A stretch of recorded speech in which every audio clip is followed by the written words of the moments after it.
Welcome back to the channel.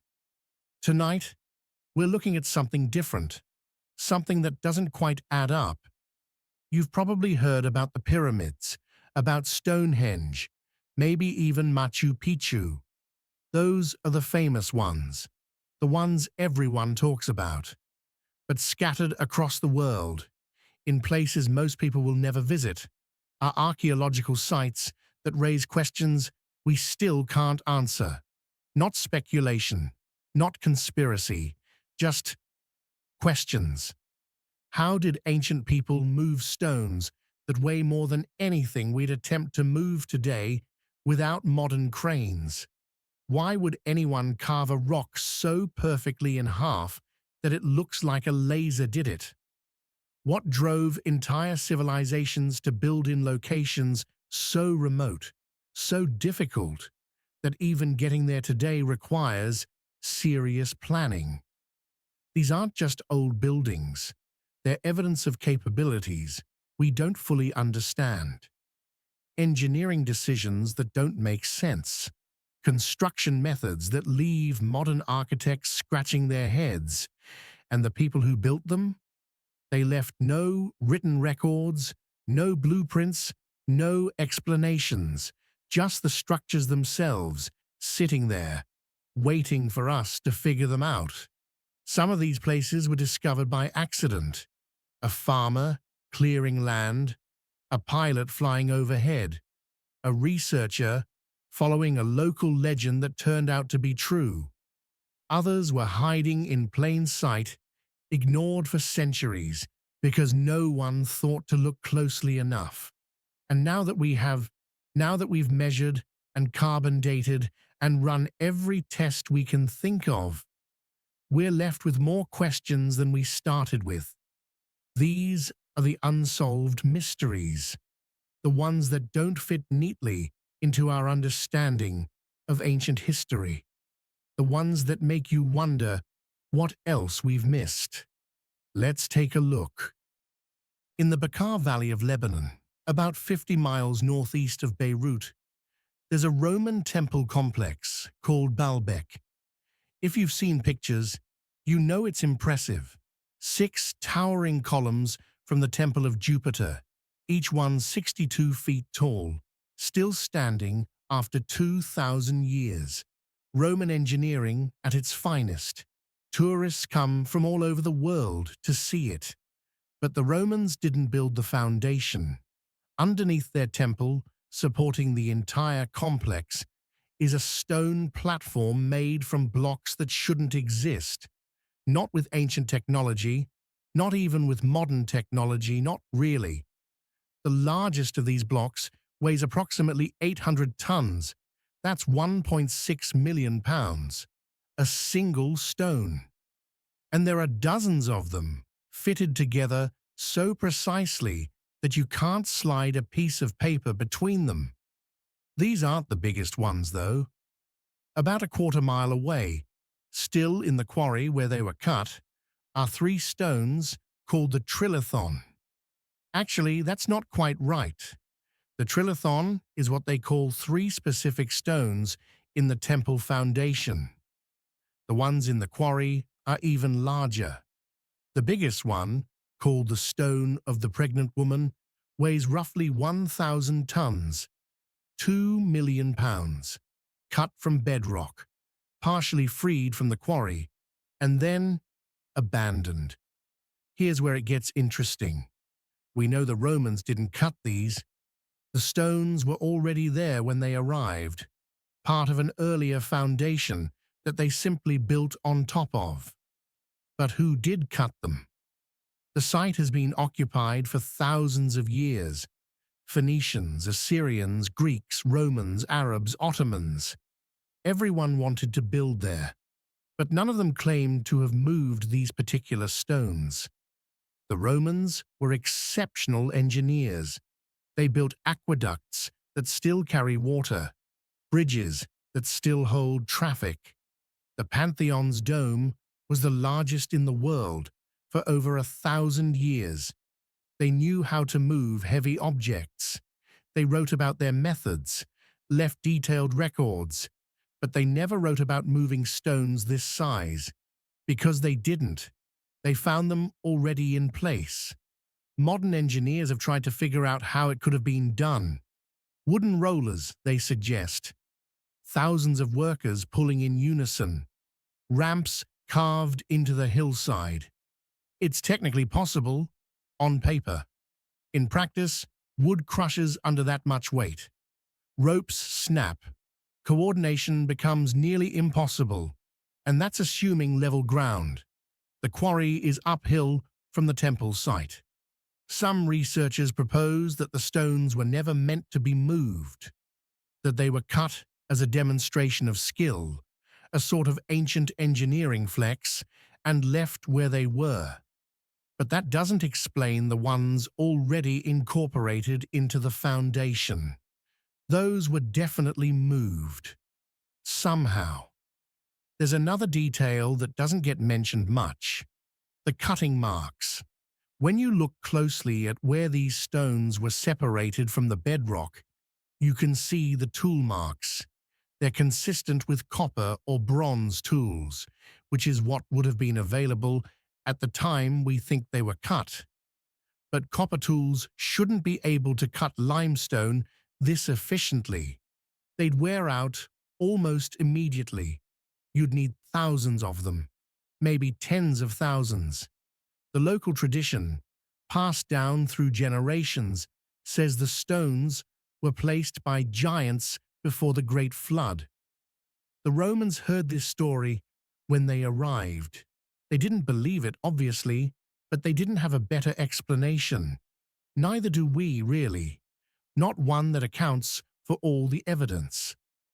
Baalbek remains an active archaeological site.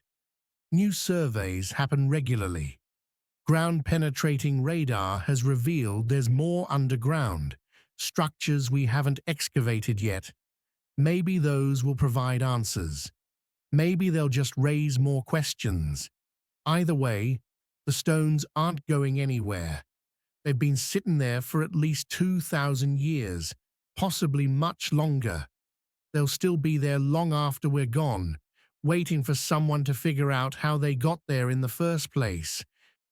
In the 1930s, the United Fruit Company was clearing jungle in southern Costa Rica to plant bananas.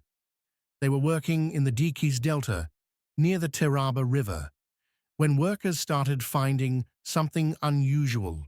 Spheres, perfect stone spheres, some small enough to hold in your hand, others taller than a person, just sitting there in the jungle, most of them partially buried, covered in centuries of vegetation. At first, the company saw them as obstacles. A few got destroyed. Someone started a rumor that they contained gold, so workers broke some open looking for treasure. They didn't find any. Eventually, archaeologists heard about the discovery and realized what they were looking at. Hundreds of carved stone spheres, possibly thousands originally, scattered across several square miles of what had once been settlements. The Diquís spheres, as they're called now, range from a few inches to over 6 feet in diameter. The largest ones weigh about 15 tons. They're made from gabbro, a type of igneous rock similar to granite. Hard rock, not easy to work with. And yet whoever made these achieved near-perfect sphericity. We're talking about deviations measured in millimeters, on stones that weigh several tons. How do you even start to make something like that? Modern stonemasons have tried to replicate the process using ancient tools. It's possible, technically. You rough out the basic shape with hammer stones, then gradually refine it, constantly measuring, adjusting. It takes weeks, months, for the larger ones, and that's with modern measuring tools. The pre-Columbian people who made these didn't have calipers or levels or any way to precisely measure sphericity.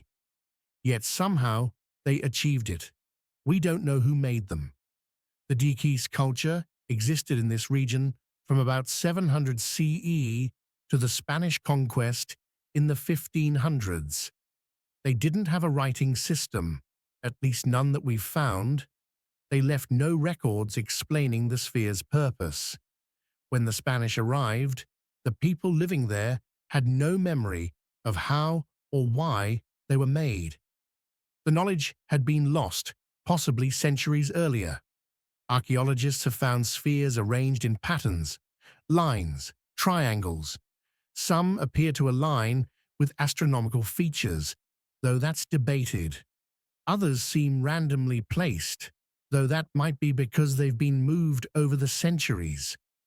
Local farmers sometimes relocated them as property markers or decorative elements, not realizing their archaeological significance. What we do know is that they took tremendous effort to create. Gabbro doesn't exist naturally in the Diquís Delta. The nearest source is several miles away, in the Talamanca Mountains. These stones were quarried, shaped into rough spheres, then transported to their final locations, possibly by river. Once there, they were refined to their final precision. Why? We can only guess. Some researchers suggest they marked important sites, elite residences, ceremonial centers, places of political significance.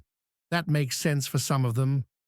The ones found near the remains of structures, but others were found isolated, in the middle of nowhere. No associated buildings, no artifacts nearby. Just a perfect stone sphere sitting in the jungle. Another theory involves astronomy. The people of Diquís were sophisticated observers of the sky. They tracked solstices and equinoxes, planned their agricultural calendar around celestial events. Maybe the spheres represented stars or planets. Maybe their arrangements mapped constellations. It's an attractive idea, but it's hard to prove. Too many spheres have been moved from their original positions. Then there's the simple explanation. Maybe they made them because they could, as demonstrations of skill, as art, as something beautiful in its perfection. Ancient people didn't need practical reasons to create monumental works. Sometimes the work itself was the point. Costa Rica has tried to protect what remains. Several spheres are displayed in museums. Others have been left in situ, protected as archaeological sites. But many were destroyed before anyone understood their significance. Blown apart with dynamite, broken up for building material, buried under modern development. We'll never know how many there originally were, or see the complete patterns they formed. The Diquís spheres raise a straightforward question that doesn't have a straightforward answer. How do you create geometric perfection using Stone Age technology? We can replicate the process now. We understand the principle. But understanding something intellectually and actually doing it are very different things. These stones prove it was done. They just don't tell us how or why or what it all meant to the people who spent their lives making them. Off the eastern shore of Pohnpei, one of the Caroline Islands in Micronesia, there's a city built on water, not beside water, on it. Nearly 100 artificial islands constructed from massive basalt columns, connected by a network of canals.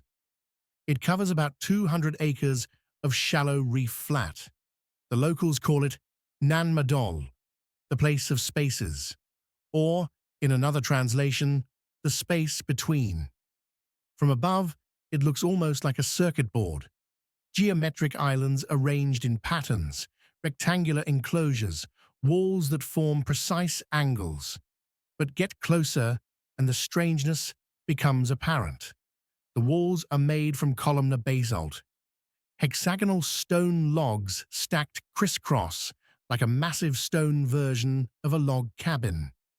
Some of these columns are 18 feet long and weigh several tons each. There are hundreds of thousands of them. Nobody lives there now. The city was abandoned long before Europeans arrived. When Spanish explorers first heard about it in the late 1500s, it was already deserted, its canals choked with vegetation, its structures crumbling into the lagoon. The people of Pohnpei knew it was there. They had stories about it. But no one lived there anymore. No one had for generations. The current archaeological estimate dates Nan Madol's main construction period from around 1200 to 1500 CE. That's when the Sodalur dynasty ruled Pohnpei and used Nan Madol as their ceremonial and administrative center. But there's evidence of earlier occupation, structures that might date back several centuries before that. The chronology is unclear. Carbon dating of organic material gives us ranges, not precise dates. What we do know is that Nan Madol was an elite center. Not everyone lived there. The population was probably between 500 and 1,000 people, mostly priests and nobles.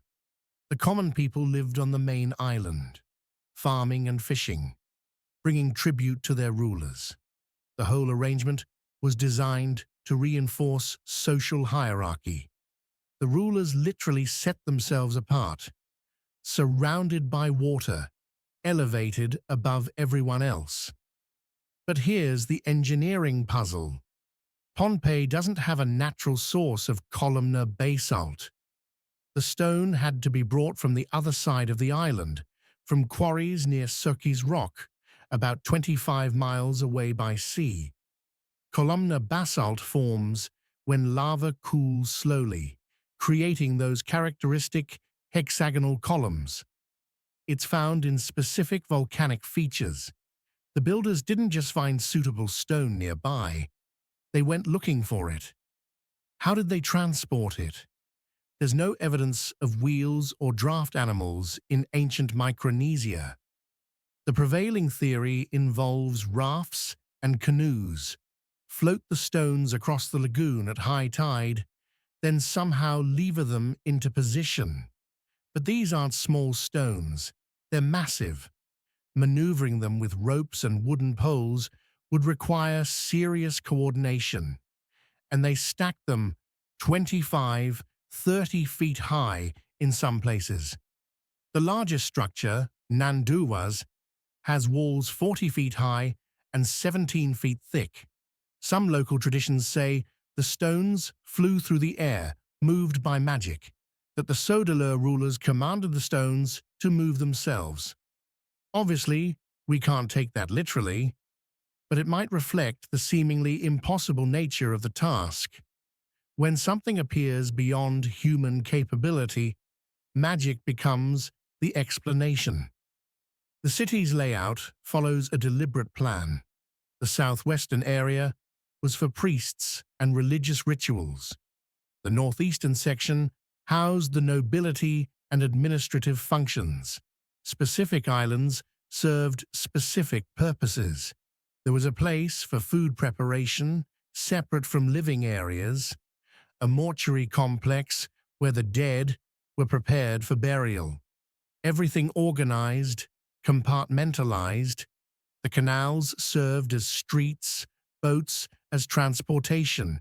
But here's something that doesn't get mentioned often. The canals aren't just functional. They're engineered to manage tidal flow. Pohnpei's lagoon experiences significant tides. The builders designed their canal system to work with the tides, not against them. Water flows in at high tide, flushes out at low tide, maintaining circulation. Without that circulation, the canals would have become stagnant, breeding grounds for disease. Whoever designed this understood hydraulics. Nan Madol was eventually abandoned. The reasons aren't entirely clear. The Sodalur dynasty fell, overthrown by a warrior named Cuicuilco, who came from another island. That's the legend anyway. After that, the new rulers chose not to maintain the city. Maybe it was too closely associated with the old regime. Maybe it was simply too expensive to maintain. Stone structures in a marine environment require constant upkeep. Let them go for a generation or two and nature takes over. Today, Nan Madol is a UNESCO World Heritage Site. It's protected, studied, slowly being mapped and documented. But it's also deteriorating. Seawater is gradually eroding the basalt. Mangrove roots work into cracks, prying stones apart. Climate change means higher sea levels, stronger storms. The city survived for centuries after abandonment. It might not survive the next century. What remains is evidence of ambition, of a society that mobilized enormous resources to create something monumental. They didn't have to build on water. There was plenty of land on the main island. They chose this location, chose this method, chose to work with materials that were difficult to transport and difficult to use. Why? Because they could. Because it made a statement. Because architecture is power made visible. In the winter of 1850, a powerful storm hit the Orkney Islands off the northern coast of Scotland. The wind stripped grass from a large dune known as Skara Brae. Underneath, the landowner found something unexpected. Stone walls, rooms, furniture carved from stone. An entire village, perfectly preserved, under sand for roughly 4,000 years. This isn't a collection of huts or simple shelters. These are sophisticated houses with interior features that wouldn't look out of place in a much later period. Each home has a central hearth, stone beds with space for mattresses, dressers with shelves, built-in storage compartments, even a primitive form of plumbing, with drains leading from the houses to a waste system. All of this built around 3100 BCE, making it older than Stonehenge, older than the Egyptian pyramids. Skara Brae was inhabited for about 600 years, then abandoned suddenly. We know it was sudden because the residents left things behind: tools, pottery, jewelry made from bone and shell. You don't leave valuable possessions unless you're in a hurry. Something made them go, and whatever it was, they didn't come back. The village consists of 8 houses connected by low covered passageways. The whole complex could be sealed shut, protected from the harsh Orkney weather. That's an important detail. This far north, winter is brutal. Wind comes straight off the Atlantic, nothing to stop it. The builders understood that. They built semi-subterranean, using the earth itself as insulation. Smart design for the environment. The houses are remarkably similar to each other. Same basic layout, same furniture arrangement, same size, roughly 12 feet square. This wasn't a society with obvious class divisions. No chief's house, no larger or finer homes.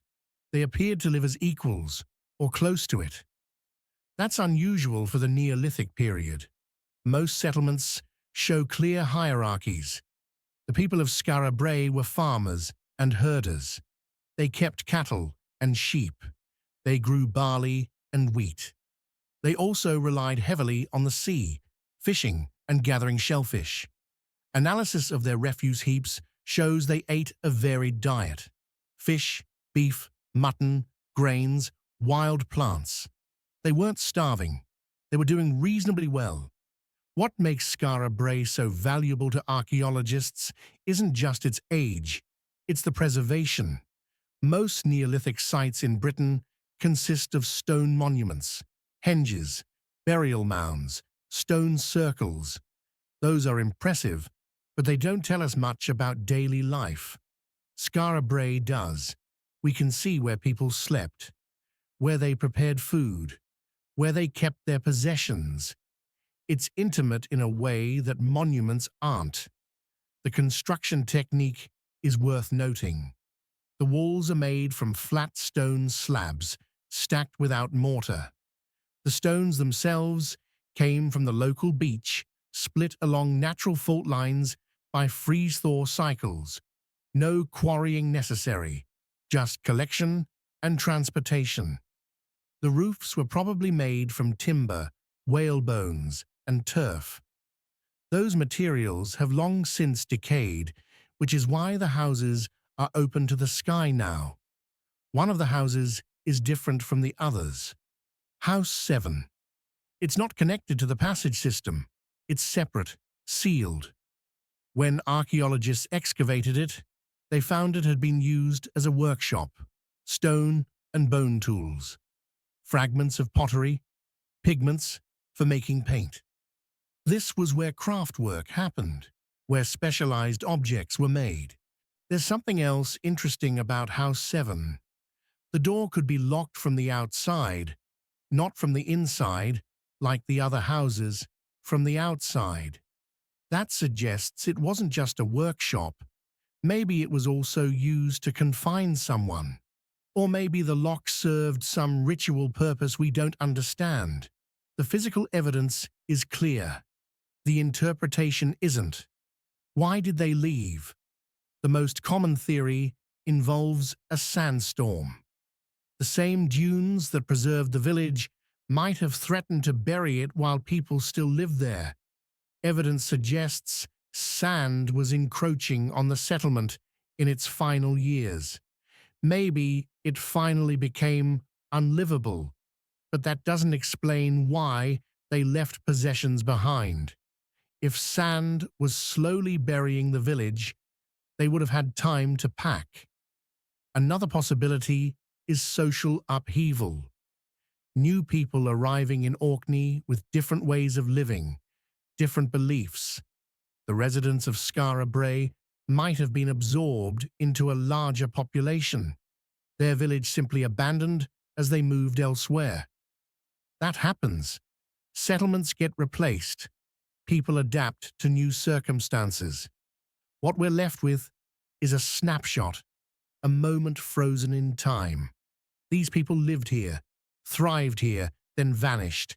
They left behind their homes, their tools, their carefully carved furniture. The sand covered everything. The village slept, and 4,000 years later, a storm woke it up again.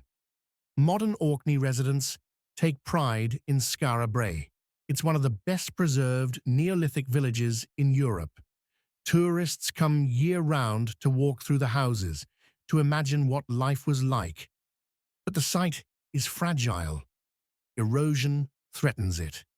The sea is closer now than it was when the village was built. Every year, more of the coastline disappears. Eventually, Skara Brae might return to the sea. Another mystery buried, this time permanently. In northern Sardinia, about 6 miles from the town of Sassari, there's something that shouldn't exist. Not in Europe anyway. It looks like a ziggurat, one of those stepped pyramids you'd expect to find in Mesopotamia. But it's not in Mesopotamia.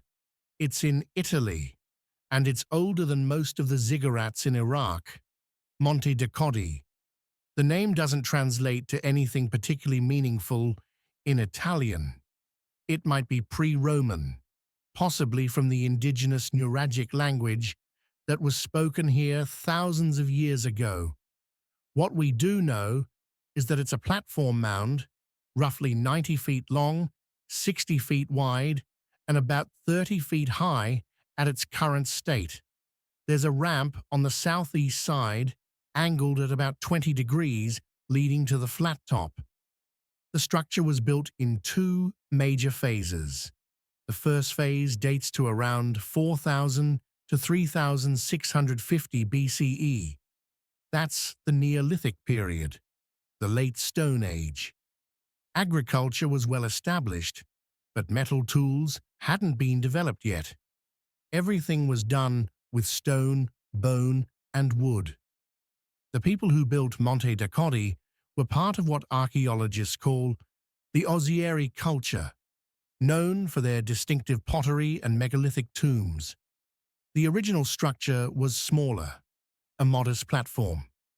Then, around 3000 BCE, they rebuilt it, made it larger, added the ramp, changed the orientation slightly.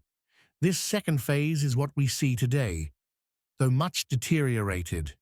Why they rebuilt it isn't clear. Maybe the original structure was damaged.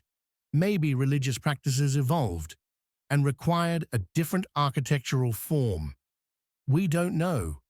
What strikes visitors immediately is how much it resembles ziggurats from the ancient Near East. The stepped platform, the ramp, even the proportions are similar. But here's the problem. Monte de Codi predates the Mesopotamian ziggurats by hundreds of years. The earliest known ziggurat is at Eridu in Iraq, dated to around 2100 BCE. Monte de Codi is at least 1,000 years older. So either we're looking at parallel development, two unrelated cultures independently arriving at the same architectural solution, or there was contact we don't know about, some kind of cultural exchange across the Mediterranean and beyond. The problem with the contact theory is that there's no other evidence for it. No Sardinian artifacts in Mesopotamia, no Mesopotamian artifacts in Sardinia from this period. Just this one structure that looks remarkably similar to something built much later in a completely different part of the world. Around the base of Monte de Codi, archaeologists have found other features. A large stone slab with a circular hole carved through it. A limestone sphere about 2 feet in diameter. Several standing stones. These appear to have been part of the ceremonial complex, though their specific functions are unclear. The stone with the hole might have been used for liquid offerings. The sphere might have had astronomical significance, or not. Interpretation is difficult when you have objects but no context. The site was abandoned around 1800 BCE. Why? The easy answer is that the culture changed. The Ozieri culture gave way to the beaker culture, named after their distinctive pottery style. New people, or at least new ideas. Monte de Codi might have been associated with the old ways, the old gods. When those fell out of favor, the site was no longer maintained. But there's another possibility: climate. Around 2200 BCE, there was a significant climate event in the Mediterranean. Drought, crop failures, migrations, civilizations collapsed. The old kingdom in Egypt fell. Cities in Greece were abandoned. Sardinia wouldn't have been immune to these changes. If agriculture failed, populations would decline. Monumental structures would become impossible to maintain. What was Monte de Codi used for? The most obvious answer is religious ritual. The flat top would have been an ideal place for ceremonies visible to a large crowd gathered below. Similar platforms in other cultures were used for exactly that purpose. Priests would ascend the ramp, perform rituals at the summit, communicate with the gods or ancestors or whatever supernatural forces they believed in. But there's another theory: astronomy.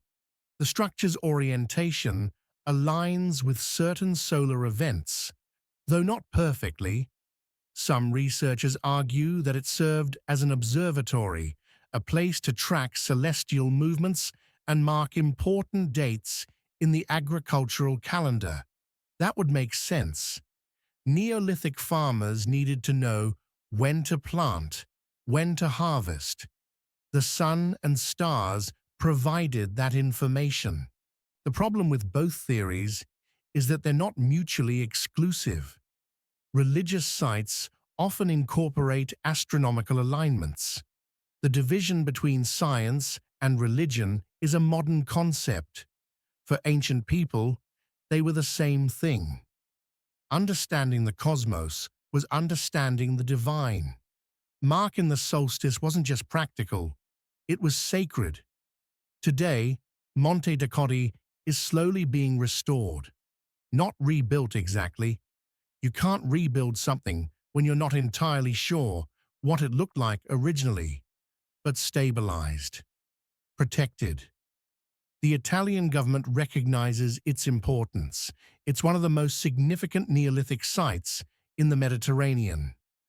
Tourists can visit, walk up the ramp, stand where priests stood 5,000 years ago. What remains unexplained is the question of why. Why build a monumental structure like this in the first place? These people were farmers. They didn't have surplus labor sitting around idle.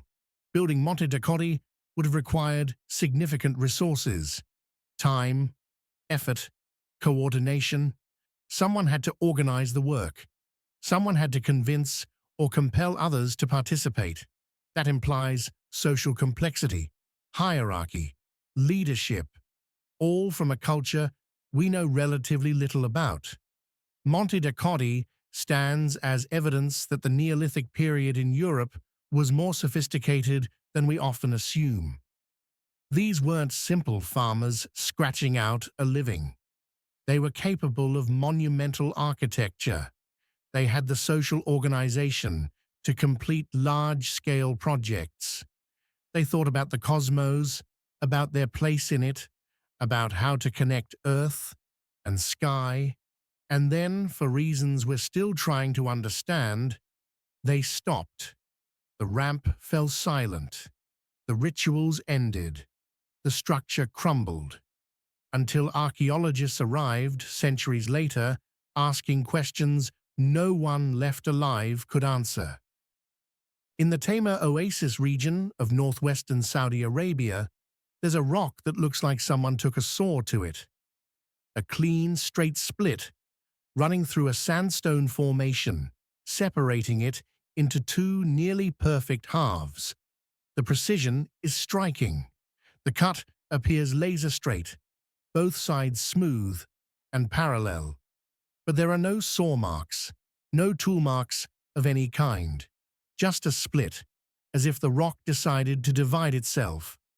Naslaa, that's what it's called. The name doesn't tell us much about how it formed. This isn't an archaeological site in the traditional sense. There are no structures here, no evidence of habitation. But there are petroglyphs carved into the rock faces. Figures of animals. Possibly humans, though weathering has made them difficult to identify. Those carvings suggest people noticed this rock long ago. They saw something significant in it. The first thing most people ask is whether it's natural. That gap, that perfect split, it doesn't look natural. It looks artificial. But geological surveys confirm it is natural. The question is how. The prevailing geological explanation involves differential erosion along a fault line. Sandstone is sedimentary rock, formed from compressed sand and minerals. It develops along layers called bedding planes. Sometimes there are weaknesses in these layers. Faults, cracks. Water seeps into these weaknesses. In desert environments, that water freezes at night, expands, widens the crack. Over thousands of years, a thin crack becomes a split. That explains splits in general. What it doesn't quite explain is the precision of this particular split. The sides are smooth, parallel. The gap maintains a consistent width from top to bottom. That degree of uniformity is unusual even in natural formations. Another factor could be wind erosion. The Tamar region experiences intense winds. Sand carried by wind acts like sandpaper, gradually wearing away exposed rock. If wind patterns remained consistent over long periods, they could theoretically create smooth surfaces on both sides of an existing crack. But wind erosion typically creates curved surfaces, not flat ones. It polishes, doesn't cut. Some researchers have proposed that the split occurred recently, geologically speaking, that Naslaa was a single boulder until a few thousand years ago when a sudden fracture divided it. That would explain the freshness of the split, why it hasn't been smoothed or distorted by subsequent erosion. But what would cause such a fracture? Earthquakes are rare in this region. Temperature stress, thermal expansion, and contraction, that's possible. Desert temperatures can vary by 60 or 70 degrees between day and night. Rock expands when heated, contracts when cooled. Over time, that stress can cause fractures. The two halves rest on small stone pedestals. The rock isn't sitting flat on the ground. It's balanced precariously on bases that look too small to support the weight above them. This isn't unusual in desert environments. Wind erodes softer material faster than harder material. The pedestals are made of harder stone, or a different type of sandstone that resists erosion. The main rock body is softer, erodes more slowly, but still faster than the base. Eventually, you get this mushroom-like appearance. What's interesting is that both halves remained standing after the split. If the fracture happened suddenly, you'd expect at least some shifting, some collapse. But both pieces stayed balanced on their pedestals, perfectly upright. That suggests either the split occurred very gradually, or the rock's center of gravity was perfectly positioned over the pedestal even after splitting.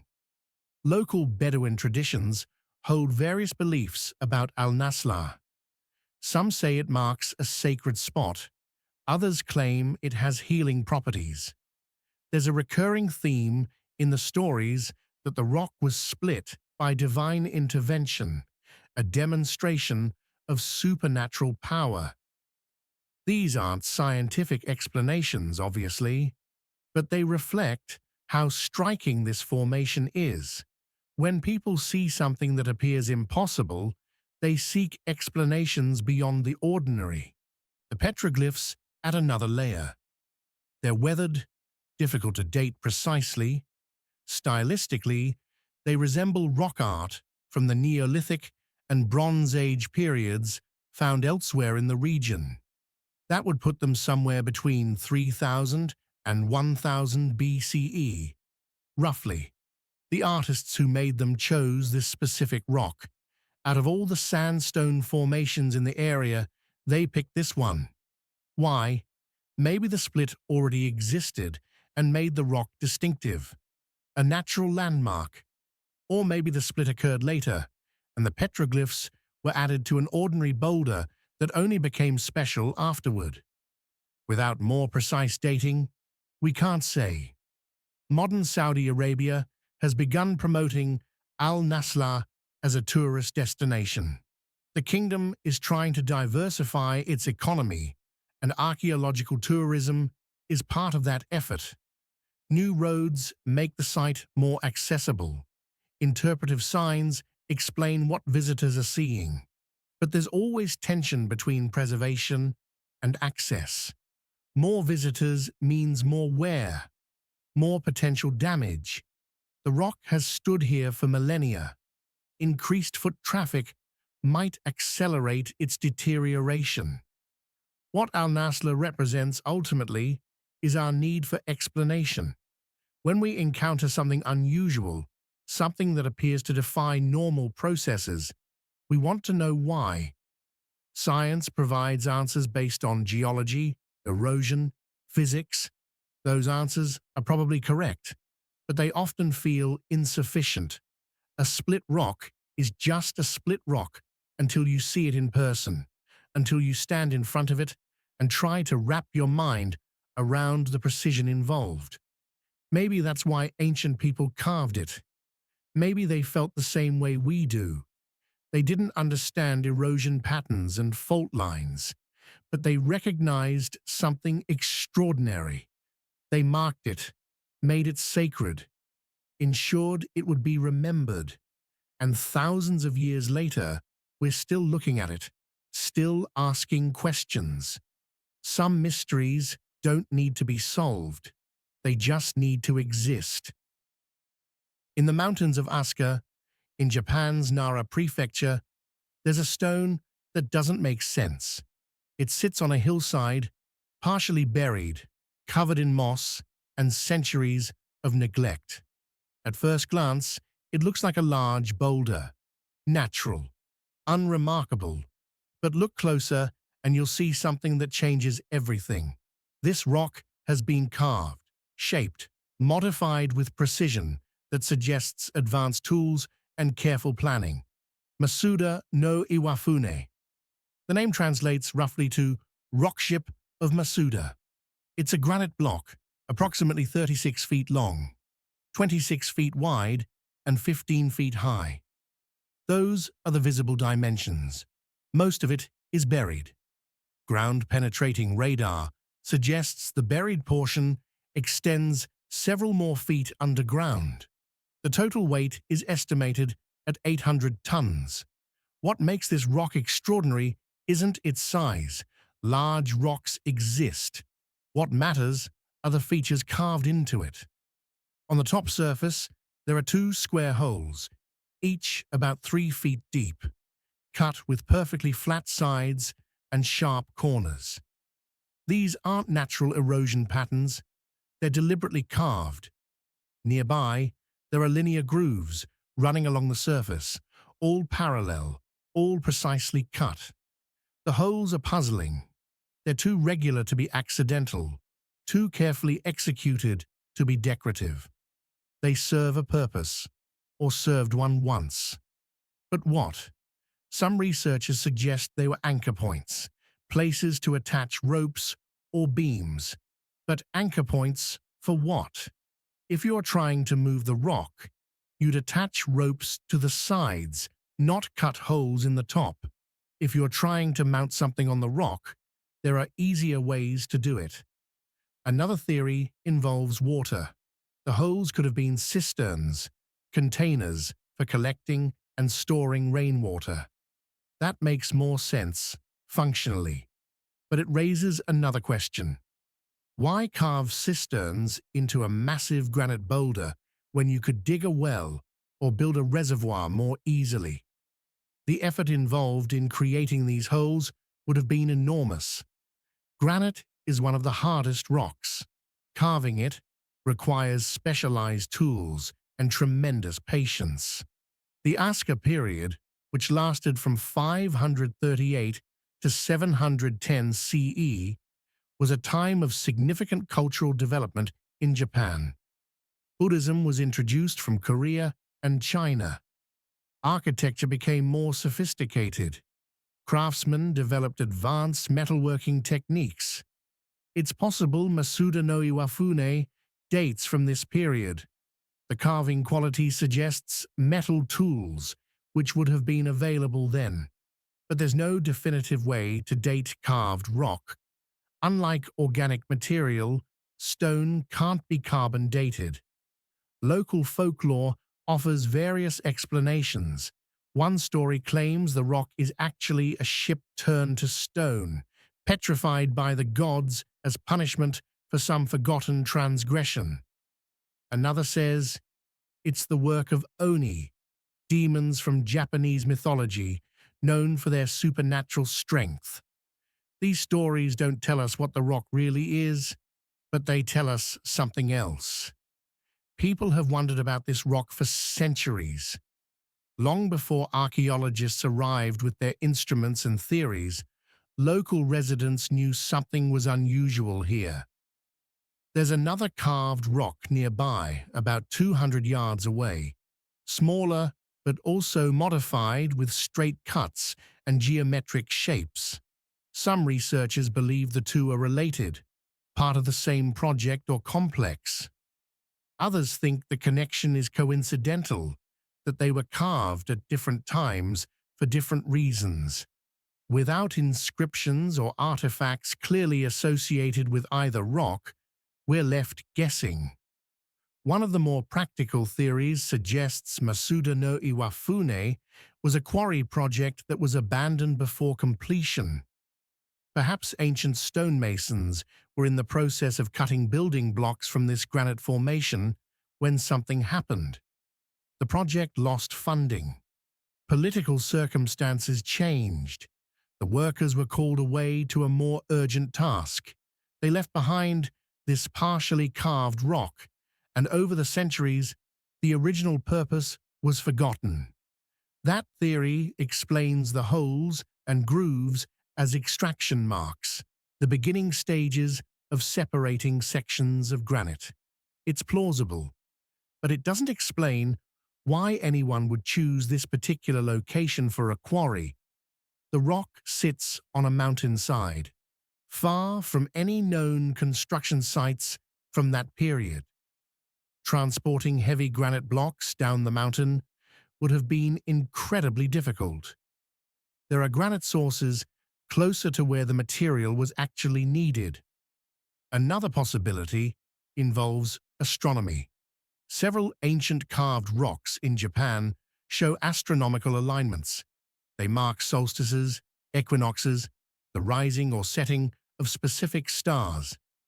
Masuda-no-Iwafune's orientation has been measured, and while there are some potential alignments, none are precise enough to be conclusive. It might have astronomical significance, or it might be pure coincidence. The grooves on the surface present their own mystery. They're parallel, evenly spaced, all the same depth. If they're decorative, they're remarkably restrained. If they're functional, their function isn't obvious. Some researchers suggest they were guides for saw blades, part of a plan to cut the rock into sections. Others think they might have channeled water, directing rainfall toward the square holes or away from them.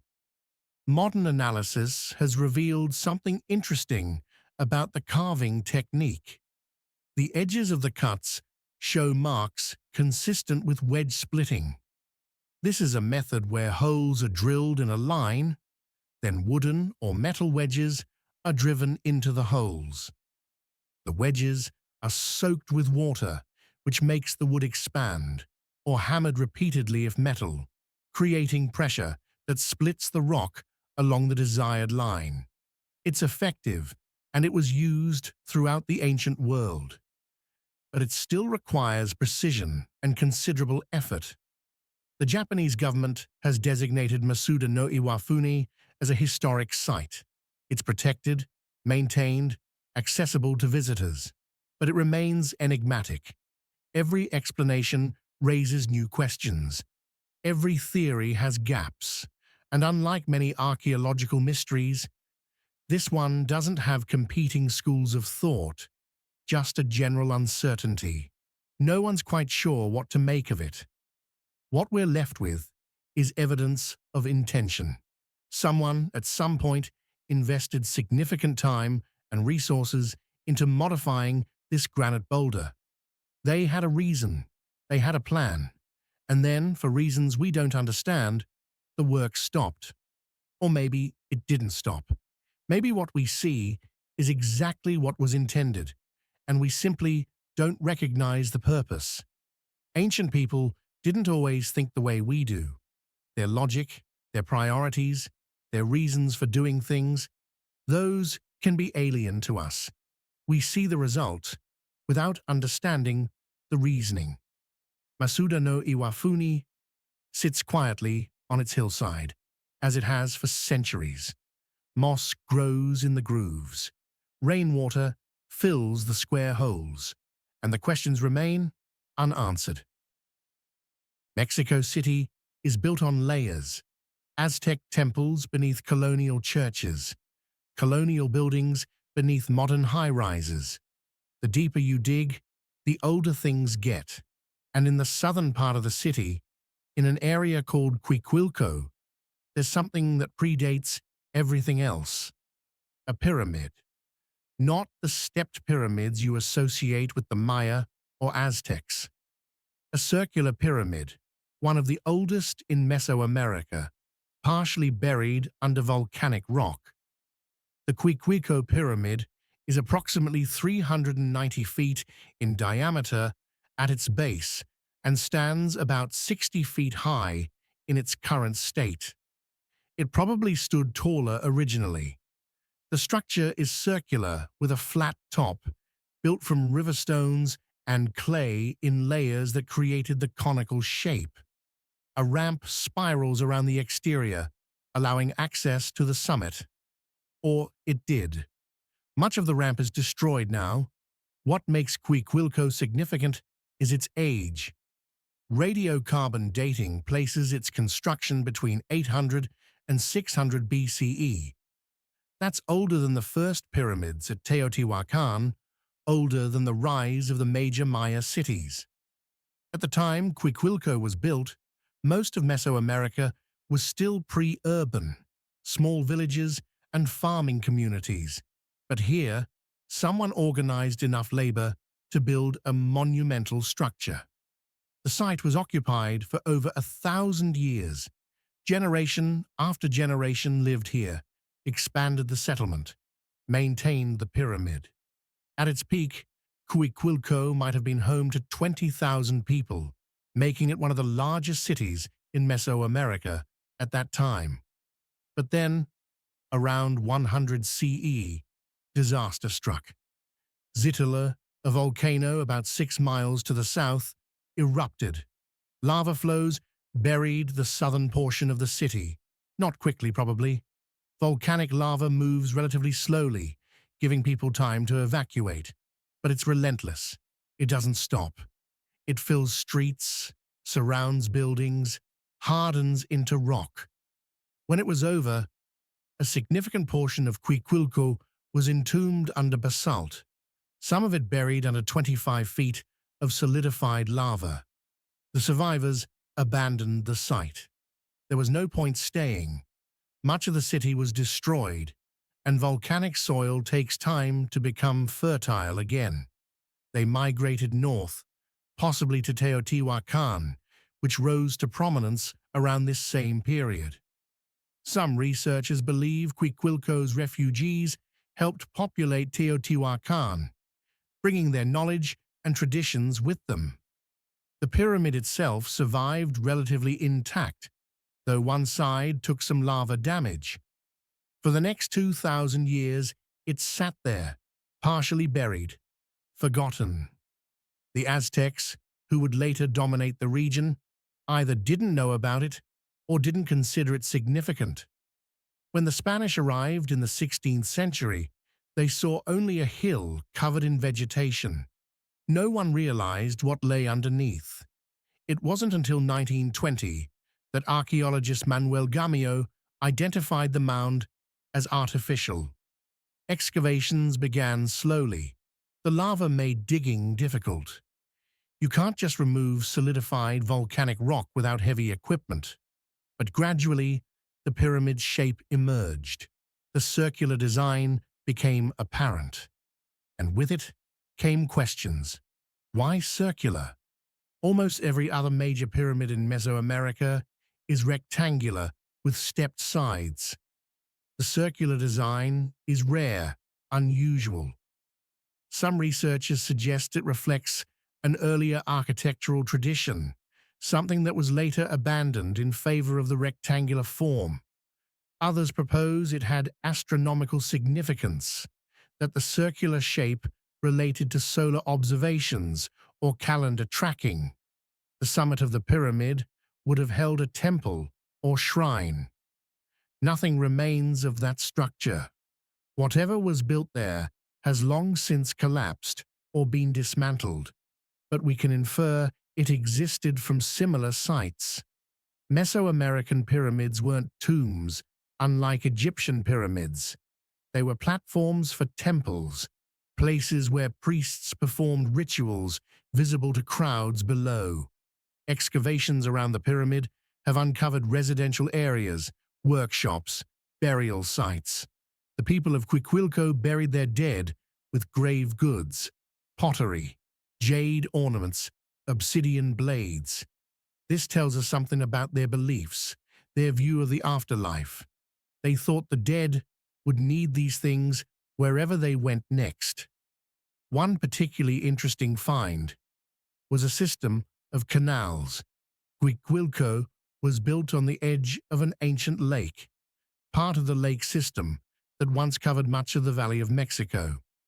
The residents engineered canals to manage water flow, control flooding, possibly for irrigation.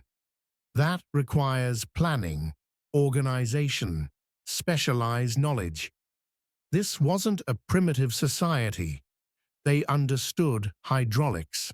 The circular pyramid at Cuicuilco raises questions about the development of complex society in Mesoamerica. For a long time, archaeologists assumed major urban centers didn't arise until later, that the classic period civilizations like Teotihuacan and the Maya were the first true cities. Cuicuilco challenges that timeline. It proves that urban life, monumental architecture, and social complexity existed earlier than previously thought.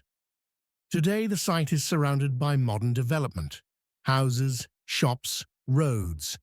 A portion of the pyramid has been excavated and is open to visitors, but much of it remains buried under lava.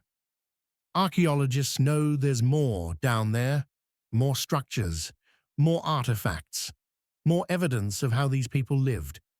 But excavating through volcanic rock is expensive and time-consuming. Most of Cuicuilco will probably remain buried. There's something poetic about a city buried by a volcano, preserved in stone. Time stopped here in a very literal way. The lava flow marked an ending, the final chapter of a civilization that had thrived for a millennium. But it also preserved evidence that would have otherwise eroded away. The buildings, the artifacts, the layout of the city, they're all still there, frozen beneath the basalt, waiting. Cuicuilco reminds us that history isn't a straight line. Civilizations rise and fall. They build impressive things, then circumstances beyond their control, natural disasters, climate change. They bring everything down. The people scatter. Knowledge is lost. And centuries later, someone starts digging and finds evidence of a world that was forgotten. The pyramid survived. The people who built it didn't. But in a way, they're still here, in the stones they laid, in the streets they walked, in the ash and lava that preserved their city for us to find. High in the mountains of northern Peru, at an elevation of nearly 10,000 feet, there's a fortress that most people have never heard of. While tourists flock to Machu Picchu, another stone city sits relatively undisturbed, wrapped in clouds, guarded by geography. Kuelap, a massive walled settlement built by the Chachapoyas culture, the cloud people, centuries before the Inca arrived. The walls are what you notice first. They surround the entire settlement, running for nearly 2,000 feet in length, built from limestone blocks fitted together without mortar. The walls aren't just tall, they're massive, up to 60 feet thick at the base, tapering as they rise. This isn't defensive architecture in the conventional sense. These walls are making a statement. They're saying something about power, about permanence. Cuelap sits on a ridge at the edge of a cliff. One side drops away into a valley thousands of feet below. The other side faces the mountains, the only approach. And that approach is controlled by 3 narrow entrances, each barely wide enough for a single person. These entrances don't run straight through the wall. They're angled, turning, creating a choke point where defenders would have a significant advantage over attackers. The Chachapoyas built Cuelap around 500 CE and occupied it until the Inca conquest in the late 15th century. That's nearly 1,000 years of continuous habitation. The fortress contains over 400 structures, round buildings with stone foundations. The walls of these buildings were originally made from wood and clay, but those materials have long since decayed. What remains are circular stone bases, like footprints of buildings that no longer exist. Who were the Chachapoyas? We don't know as much as we'd like. They didn't have a writing system, or if they did, nothing survived. When the Spanish chroniclers arrived and asked the Inca about them, the Inca called them cloud people because they lived in the high cloud forests. The Spanish noted that the Chachapoyas were tall, lighter-skinned than most Andean peoples, fierce warriors who resisted Inca conquest for decades before finally being absorbed into the empire. The engineering required to build Cuelap is impressive. Every stone had to be quarried from nearby outcrops, shaped to fit, then hauled into position. The walls alone contained thousands of tons of limestone. At this elevation, the work would have been physically demanding. The air is thin. Weather is unpredictable. Fog rolls in without warning. Rain is common. Yet they built something monumental, something meant to last. Inside the fortress, archaeologists have found evidence of daily life. Grinding stones for preparing maize, pottery sherds, metal tools made from bronze. The Chachapoyas were accomplished metallurgists, creating decorative items and weapons from copper, bronze, and even some gold. They were also skilled weavers, though few textiles have survived the humid climate. One of the most intriguing structures at Cuelap is called El Tintero, the inkwell. It's an inverted cone-shaped building, narrow at the base and widening as it rises. Nothing else quite like it exists in pre-Columbian architecture. Various theories have been proposed. Some think it was a temple. Others suggest it was a solar observatory, though the architectural form doesn't obviously support that function. It might have been a storage facility, though for what, we can only guess. The defensive nature of Cuelap raises questions. Who were they defending against? The Chachapoyas controlled a relatively isolated region. Their main enemies would have been other Chachapoyas groups, rival communities competing for resources and territory. Warfare in the Andes often took the form of raids rather than conquest. Quick strikes aimed at capturing people or goods. The narrow entrances and massive walls would effectively deter such raids. But there's evidence that Cuelap wasn't purely military. This was a community. Families lived here. Children grew up within these walls. They farmed the surrounding hillsides, growing potatoes, quinoa, maize. They raised llamas and guinea pigs. They traded with other communities, exchanging goods along mountain paths that connected the cloud forests to the Amazon basin on one side and the coast on the other. When the Inca arrived in the late 15th century, they eventually conquered the Chachapoyas, though not without difficulty. The cloud people resisted, using their knowledge of the terrain to their advantage. But the Inca were persistent, and they had numbers. Cuelap was occupied by Inca forces, though they didn't significantly modify it. They recognized its strategic value and used it as an administrative center. The Spanish conquest followed soon after. By the time Europeans arrived, Cuelap was already in decline. Disease, particularly smallpox, had devastated native populations. Social structures collapsed. Many settlements, including Cuelap, were gradually abandoned. The jungle began reclaiming the stone, covering buildings, splitting walls with root systems.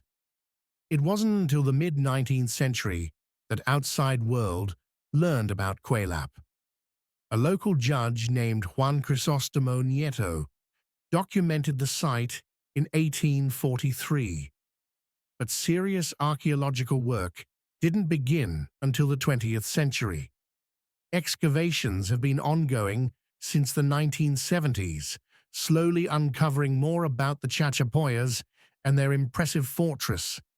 One of the challenges in studying Cuicuilco is the climate. The constant moisture accelerates decay. Organic materials don't preserve well. What we know comes primarily from stone structures and the occasional artifact that survived in protected conditions. The rest, the textiles, the wooden objects, the everyday items that would tell us so much about how people lived, those are gone. Modern Peru has invested in making Cuicuilco more accessible. A cable car system now carries visitors from the valley floor to near the fortress, a journey that used to require hours of hiking. Some archaeologists worry about the impact of increased tourism. More visitors means more wear on ancient structures, more potential for damage. But it also means more awareness, more resources for preservation. What Cuicuilco represents is a sophisticated pre-Columbian civilization that developed independently in one of the most challenging environments imaginable. They built on mountaintops, in the clouds, where breathing is difficult and weather is harsh. They created a fortress that has stood for 1,500 years, and they did it with stone tools, human labor, and knowledge that was passed down through generations, but never written down. The fortress stands as testament to human determination, to the drive to build something permanent in an impermanent world. The Chachapoyas are gone now, absorbed into other populations, their language lost, their traditions faded, but their stones remain. And in those stones, we can see echoes of who they were. In central Mali, running for roughly 120 miles through the Sahel region, there's a sandstone cliff called the Bandiagara Escarpment. It rises between 1,500 and 2,000 feet above the surrounding plains. A massive geological formation created over millions of years. But geology isn't what makes it remarkable. What matters is what's built into the cliff face itself. Hundreds of ancient structures carved directly into the rock, clinging to vertical walls that seem impossible to access. The Dogon people live here now. They've occupied the escarpment for the past 600 years, building villages on the plateau, above, and in the valleys below. They're known for their complex cosmology, their intricate masks, their astronomical knowledge. But they didn't build the structures in the cliff face. Those were already there when they arrived, constructed by an earlier culture called the Telem. The Telem occupied the escarpment from roughly the 11th to the 15th century CE, though evidence suggests human presence in the area goes back much further. They were skilled builders who took advantage of natural caves in the cliff face, expanding them, connecting them, creating a network of dwellings and storage facilities that were, by design, almost impossible to reach. Why build so high? The practical answer is security. The Telem were farmers. They stored grain in these cliff structures, safe from raids, protected from floods during the rainy season. The elevation also provided natural climate control. Air circulates through the caves, keeping temperatures moderate. Grain stored here could last for years without spoiling. But accessing these structures presents an obvious problem. Some are 300 feet up, a sheer cliff face. There are no ladders, no visible stairs, no handholds carved into the rock, yet somehow the Telem not only reached these locations, they did so regularly enough to make the structures functional. They carried building materials up. They transported grain up and down. They lived, worked, and died in places that seem utterly inaccessible. The Dogon have traditions about how the Telem accomplished this. They say the Telem could fly, or that they could leap incredible distances, bounding up the cliff like mountain goats. These aren't literal explanations. They're ways of expressing that the Telem had abilities the Dogon themselves don't possess. What those abilities actually were is still debated. The most likely explanation involves rope systems. The Telem would have used ropes made from plant fibers, possibly baobab bark, which is strong and durable. They could have anchored ropes at the top of the cliff, then rappelled down to the cave entrances. Or they might have used a more complex pulley system to haul materials and people up and down. Both methods are technically feasible, though both require significant skill and courage. Some structures show evidence of platforms that no longer exist. Wooden beams were inserted into holes drilled in the rock face, creating small ledges or walkways. These would have made access easier, providing intermediate stopping points during ascent or descent. But wood deteriorates. After 500 years in this climate, any wooden components have long since rotted away. Only the empty holes remain. The structures themselves vary in size and complexity. Some are simple caves, naturally formed and only minimally modified. Others are elaborate multi-room dwellings with walls built from mud bricks, wooden lintels over doorways, evidence of plastered and painted surfaces. The Telem were accomplished masons and architects. They understood how to work with the available materials to create livable spaces in hostile environments. Archaeologists have found burials in many of these cliff structures. The Telem buried their dead in seated positions, wrapped in textiles, placed in small caves or crevices. The dry climate preserved these burials remarkably well. Mummies have been found with skin, hair, and clothing intact. Analysis of these remains tells us about Telem health, diet, and lifestyle. One unexpected discovery was the quality of Telem textiles. Fragments of cloth found in the burial caves show sophisticated weaving techniques, multiple colors, complex patterns. These people were creating high-quality fabric using hand spindles and simple looms. Some pieces resembled textiles that wouldn't be out of place in much later periods. The Telem culture eventually disappeared. Exactly why isn't clear. Climate change is one possibility. The Sahel region has experienced multiple droughts over the past millennium. If rainfall decreased significantly, agriculture would become difficult. People would migrate to areas with more reliable water. The Dogon themselves might have been part of that migration, moving into the escarpment after the Telem left. Another possibility involves conflict. Oral traditions mention wars, raids by neighboring groups. The cliff structures, while defensible, weren't invincible. If a hostile force controlled the top and bottom of the escarpment, they could effectively trap the Telem in their cliff dwellings. Without access to water and farmland, the population would be forced to surrender or flee. The Dogon have maintained some of the lower cliff structures, using them for ritual purposes. Sacred masks and ceremonial objects are stored in certain caves, accessible only to initiated members of religious societies. This creates preservation challenges. The structures have cultural significance to the living Dogon, which must be balanced against archaeological and historical interests. Modern rock climbers have attempted to reach some of the higher structures using contemporary equipment: ropes, harnesses, climbing shoes.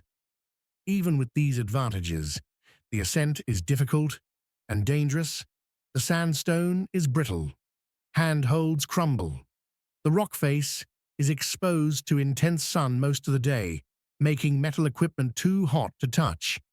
Yet the Telem did this routinely, without modern gear. What impresses archaeologists isn't just that the Telem built in these locations, it's that they built well. The structures have lasted 500 years or more. The masonry work is solid. The buildings are properly ventilated. Water drainage was considered. These weren't desperate people throwing up shelter in any available space. They were skilled builders, making deliberate choices about where and how to construct. The Bandiagara Escarpment was designated a UNESCO World Heritage Site in 1989, recognized for both its natural beauty and its cultural significance. But protection is complicated. The structures are spread over a huge area, much of it remote and difficult to patrol. Looting has been a problem. Artifacts have been stolen from cliff structures and sold on the international market. Textiles, pottery, even skeletal remains have disappeared. Climate change poses another threat. Rainfall patterns are changing. When rain does come, it's often intense, causing erosion and rockfalls.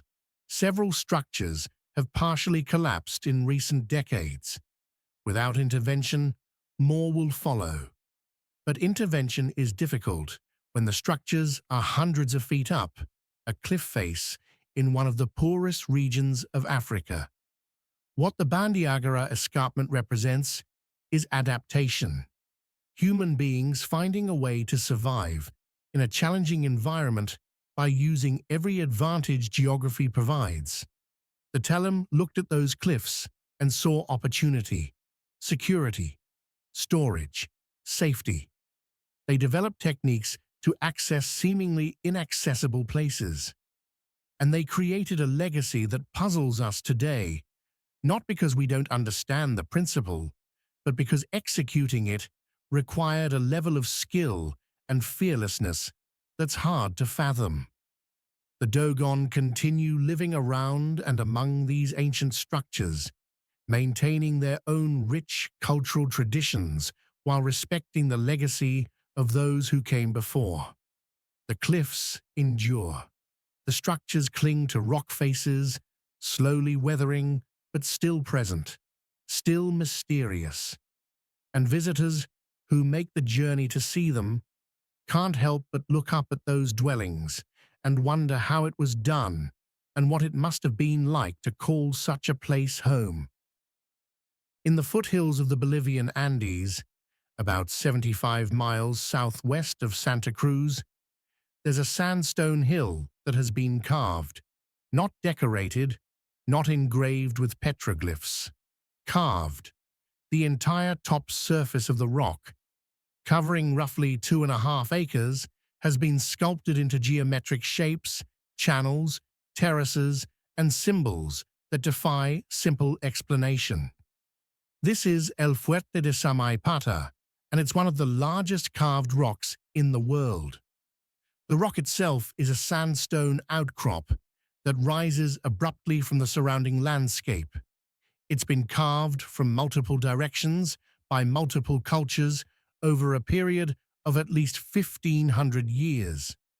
The earliest modifications probably date to around 300 CE. The most recent were made by the Inca in the 15th century, just before Spanish conquest. What we see now is a palimpsest, layers of carving overlapping and sometimes obliterating earlier work. The most prominent features are 2 parallel channels, each about 200 feet long, carved into the rock surface. They're precisely parallel, maintaining consistent width and depth. At one end, they connect to circular depressions. At the other, they terminate in rectangular cuts. The purpose isn't obvious. They don't appear to be water channels, though water does flow through them during rain. They might have had ceremonial significance, or they might have served some practical function we haven't identified. Near these channels, a series of smaller geometric shapes, triangles, rectangles, circles, all carved with straight edges and precise angles. Some are shallow, barely an inch deep. Others penetrate the rock several feet. The arrangement doesn't follow an immediately recognizable pattern, though some researchers have proposed that it represents a map, possibly of the local constellation of structures or settlements. There are also animal figures, a large carved feline, possibly a jaguar or puma, though weathering has made identification difficult. A serpent, its body undulating across the rock surface. These aren't naturalistic representations. They're stylized, symbolic. The cultures that created them weren't trying to make realistic sculptures. They were creating icons, representations that carried meaning beyond mere appearance. Adjacent to the carved rock, at slightly lower elevation, are the remains of buildings. These are Inca construction, no question. The masonry style is distinctively Inca, with precisely fitted stones and characteristic trapezoidal doorways. The Inca called this place a fortress, and the Spanish chroniclers adopted that name. But there's debate about whether it actually served a military function. The location has strategic value. From the rock, you can see for miles in multiple directions. Any approaching force would be visible long before it arrived. The surrounding terrain is rugged, making large-scale military movements difficult. If you wanted to control this region, establishing a presence at Samaipata would make sense. But the carved rock itself, those channels and geometric shapes, they don't serve obvious defensive purposes. Earlier cultures occupied Samaipata before the Inca. The Shanay people, indigenous to this region, were here first. After them came the Guarani, migrating from the lowlands. Each group left their mark on the rock, different carving styles, different symbols. Archaeologists can sometimes distinguish between layers based on weathering and technique, but it's not always clear who carved what. Spanish conquistadors arrived at Samaipata in the 16th century. They recognized its importance and briefly used it as a staging point for expeditions into the lowlands, but they didn't maintain it long. The region was remote, difficult to supply, and the indigenous population was hostile. The Spanish eventually abandoned Samaipata, leaving it to slowly deteriorate. For centuries afterward, the carved rock was known mainly to locals. Farmers grazed cattle on the surrounding land. Some of the Inca buildings were dismantled, their stones repurposed for other construction. Vegetation grew over portions of the carved surface, obscuring details. It wasn't until the 20th century that archaeologists began systematic study of the site. One of the more intriguing theories about Samaipata suggests astronomical significance. Several of the carved features align with celestial events. The long parallel channels, for example, might track the path of the sun during equinoxes. Circular depressions could mark positions of stars or planets. The entire carved surface might function as a three-dimensional calendar, encoding knowledge about seasonal cycles and astronomical phenomena. This interpretation is appealing, but difficult to prove. Many ancient sites show some astronomical alignments, often by coincidence. The human tendency is to see patterns, to impose meaning on what might be random. Without written records from the people who carved these features, we're left speculating about their intentions. Another theory focuses on the channels as pathways for ritual liquids. Many Andean cultures practice liquid offerings, pouring chicha or other substances as gifts to supernatural forces. The channels at Samaipata could have guided these offerings along prescribed paths, the liquid's journey itself forming part of the ritual. The circular depressions might have served as collection points or as locations where priests stood during ceremonies. What's certain is that Samaipata required enormous effort to create. Sandstone is relatively soft compared to granite or basalt, but carving acres of it with stone and metal tools is still a monumental task. The precision of some features suggests careful planning and skilled execution. Straight lines maintained over hundreds of feet, parallel channels that don't vary in width. This wasn't casual work, it was engineering. The site's modern name, El Fuerte, means the fortress, but local tradition also calls it the place of the moon or the sacred rock. These names suggest different interpretations of the site's purpose, reflecting the multiple functions it might have served over its long history: military outpost, ceremonial center, astronomical observatory, perhaps all of these at different times. UNESCO designated Samaipata a World Heritage Site in 1998, acknowledging both its archaeological significance and the threat it faces. Weathering is the primary concern. Sandstone erodes relatively easily. Rain wears away carved surfaces. Temperature fluctuations cause cracking. Every year, details are lost. Features that were distinct a century ago are now barely visible. Conservation efforts are underway, but they face challenges. How do you protect a carved rock surface that covers acres? You can't put a roof over it. You can't seal it behind glass. The best option is controlled access, limiting foot traffic, preventing people from walking directly on the most fragile carvings. But even that only slows deterioration. It doesn't stop it. What Samaipata represents is persistence. Different cultures, separated by centuries, all chose to modify this particular rock. Each saw something significant in it. Each invested resources in carving their own additions to what was already there. They were adding their voices to a conversation that had been ongoing for centuries, a dialogue in stone that we're now trying to understand. The carvings don't tell a straightforward story. They don't offer simple answers. Instead, they present us with questions, challenges to our understanding of what ancient people were capable of and what they considered important. Why carve channels into solid rock? Why create geometric patterns that can only be properly appreciated from above? What message were they trying to send, and to whom? We may never fully understand Samaipata. Too much time has passed. Too many cultures have overlaid their work on previous efforts.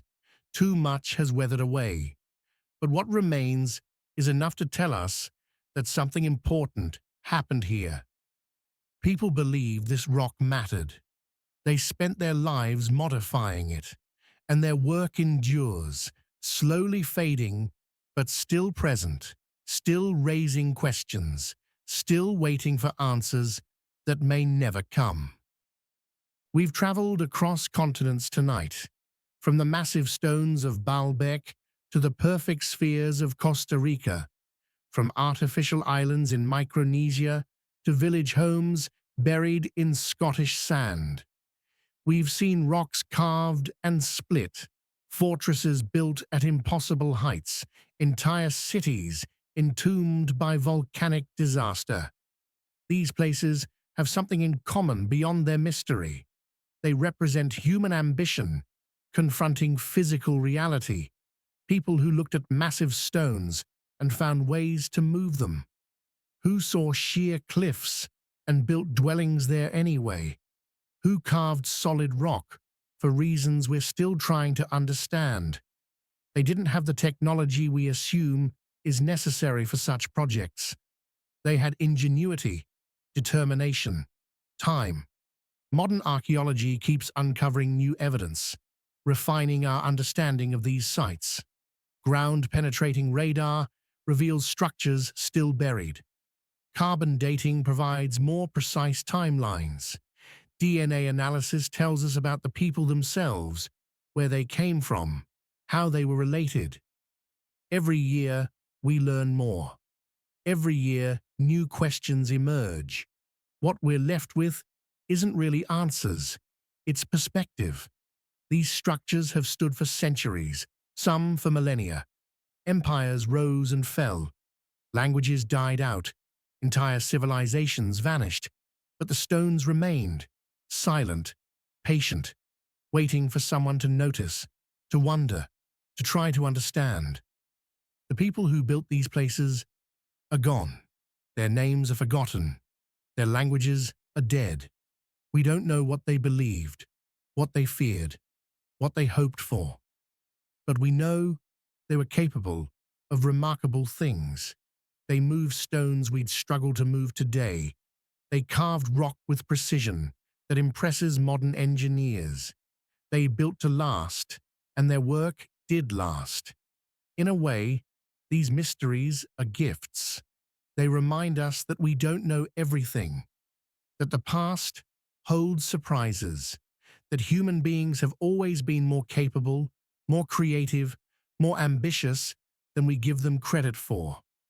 We look at ancient people and assume they were primitive, limited by their technology.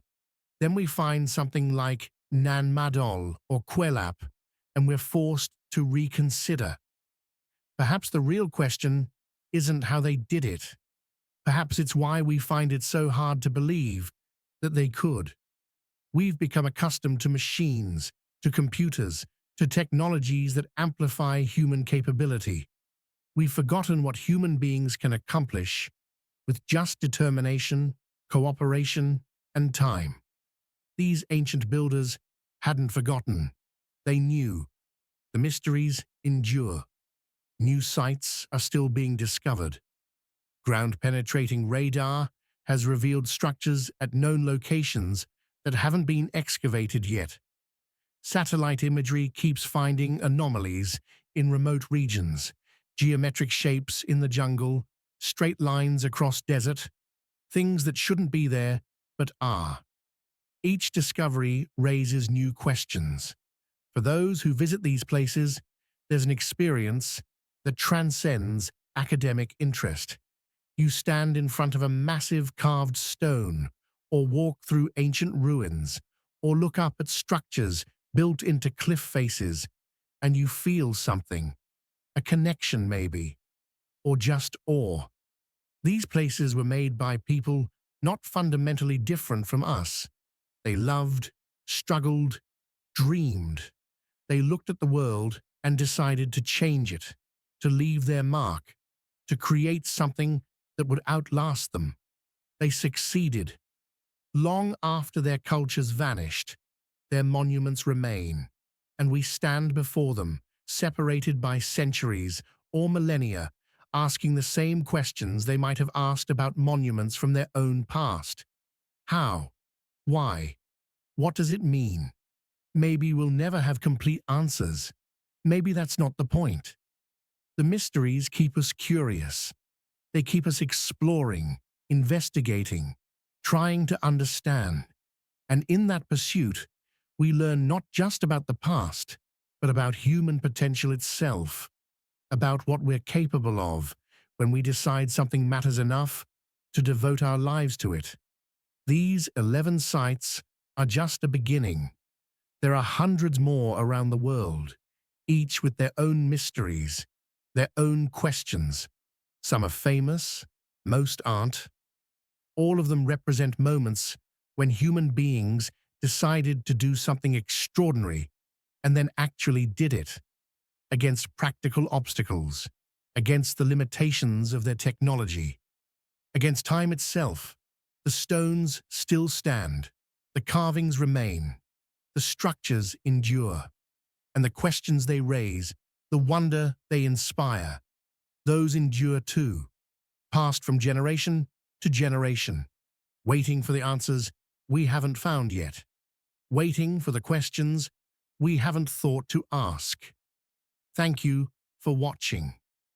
If you enjoyed this journey through history's mysteries, there are more waiting to be explored. These ancient places have survived for centuries. They'll still be there tomorrow, still raising questions, still waiting for answers. But tonight, let their mysteries settle into your thoughts as sleep comes. Until next time.